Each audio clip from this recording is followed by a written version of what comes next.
All right, so we've arrived at the most important point. What's the solution? Because I can tell you all these things, and really, I sincerely, I don't want people to say, well, look how far we are from the Constitution. This is horrible. That's not my point. My point is, look how good the Constitution is. Look how the standard of liberty is right there. Just look to it. We don't have to, boy, what do? We already know what we need to do. So the question shouldn't be, what's the solution? The question should be, how do we restore the Constitution? That's really the solution. You can talk about problems all day long, but what's it going to generate? It's going to generate apathy or anger. And neither one of those is going to provide the solution we need for our country. What we need is hope. We want people to be active and say, there's something to fight for. Let's do this. And that provides the stimulant to get involved, to make a difference, and not just stew about all that's bad, but do something about all that's good. Okay, so how to restore the Constitution? 3 steps. Firstly, the step of educate yourself. And the question would be, well, educate myself on what? On freedom, on the principles of freedom that are found in the Constitution. Because once you understand those principles, as we talked about before, those principles are a guiding anchor, and they provide that framework and that viewpoint of everything else. All the issues, candidates, policies, bills, whatever it may be, current events. And you educate yourself on the principles of freedom. A principle can be applied to a number of different situations, circumstances, issues. It's really, really important to educate yourself on the principles of the Constitution. Secondly, to share information with others. Now, notice it says share. It doesn't say shake. It doesn't say yell. It doesn't say get mad. It says just share. For instance, hey, I watched this DVD the other day. I thought it was really interesting. I'd like to know your view on it. What do you think about it? Is that offensive? Is that too aggressive? Is that, whoa? No, it's just sharing. Okay? Because the minute you come up to them and say, you've got to wake up. There's some major problems. How far are you going to get? Not very far. If you're just sharing information, building influence that way, that's critical. That's important. That's why it's the second step. Thirdly, make a plan and do it. Okay? You have to do something about what you know. Obtaining knowledge is the first step, but applying that knowledge, the correct application of knowledge is wisdom, isn't it? And the knowledge that you obtain will actually condemn you unless you do something about what you know. So that third step is to make a plan and do it. Get involved. Now, these steps will always work. Why? Because they're striking at the root, aren't they? They're striking at the root of the problem, which is education. We need to teach ourselves and those around us and get involved actively to help raise that standard higher. Okay? Let me make a quick point about these 3 steps. They're simple, but they're not easy, are they? They require work and effort. They're very simple steps, but they're not easy to implement. They take effort on our part. Henry David Thoreau says, there are 1,000 hacking at the branches of evil to one who is striking at the root.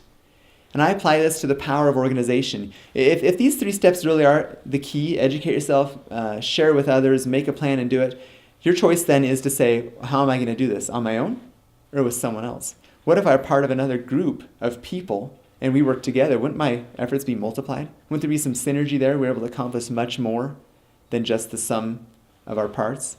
And to be part of a group and have similar-minded, similarly dedicated and passionate patriots to do something about these issues.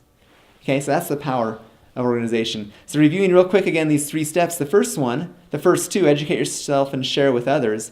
Quite simply, you need truthful and accurate information from a trusted source that you can use to educate yourself and to share with others. Simply, you need a trusted source, don't you? Step number 3 is to be effective, you've got to have a plan and you've got to carry it out. What if the plan's as simple as meeting up once a month with other people and saying, hey, we've got a list of 10 things here. Let's each choose one and go do it and report back next month. And you say, yeah, I could probably do one thing. Sure, many hands make light work. If I take on all the world and all the country's problems, that's just too much. But what if 10 or 15 or 20 of us meet together once a month in someone's home and say, yeah, I know the mayor. I could talk to him. I'd love to go give a DVD to the city councilman. Sure, he's my neighbor, whatever. That's exciting. Then you're doing something about the problem instead of stewing about it. And never before has it been more true that if you're not part of the solution, you're part of the problem. Okay? Now, if you're like me and you want to know specifics, say these are great general steps. What about the specifics? Well, you can go to the website I set up at intheconstitution.org and click on Get Involved. And there's some specific steps, specific things you can do to get involved and to be part of the solution to our country's problems. And guess what? It all revolves around the Constitution. Learning, educating, sharing, getting involved, getting active. So, this slide, the solution is found in the Constitution. It is, isn't it? That's what I hope we've established today. The solution is there. All these different issues we talked about, wait, they're addressed in the Constitution. The solution is found there in the Constitution. But the real issue here is the solution is found in you. What are you going to do about it? Am I going to educate myself on principles of freedom? Am I going to share this information with others? Am I going to make a plan and do it? In short, am I going to be someone who knows something's wrong? Or am I going to be someone who does something about that which is wrong? Okay, the solution is found in each one of us. That's the powerful idea, isn't it? And that's something we can control. Do you want to know who you are? Don't ask, act. Action will delineate and define you. I don't see the Founding Fathers sitting back and saying, oh, we'll just see if this thing passes over. No. They got involved. Did they have a very clear path? I don't know. I tend to think from my studies of them, they didn't have the end figured out from the beginning. They just said, I think I'm supposed to go this way, and I'm going to. I'm going to be faithful. I'm going to be diligent. I'm going to honor the duties I have. I'm going to do what I need to do. It's the same thing with us, isn't it? We can't necessarily see how this whole thing's going to work out, but we know what we need to do, and we just need to do it. Okay? I'll end with the last quote. Duties are ours, results are God's. It's my favorite quote. I end all my presentations this way. It's to me, a foundational quote. I'm not in charge of, nor can I effectuate the miracles that need to happen. The same miracles over and over that happened to establish our country. We need God to implement those miracles. But there's no question it's the same pattern. He needs men and women who are willing to pledge their lives, their fortunes, their sacred honor, now, just as he did back in 1776. And when we do that, he steps in with the miracles, doesn't he? And he will, and he does. That's what we need to do. Duties are ours, results are God's. I can't control the results, but I can control what I do in my duty. Edward Everett Hale said, I am only one, but I am one. I can't do everything, but I can do something. The something I ought to do, I can, and by the grace of God, I will.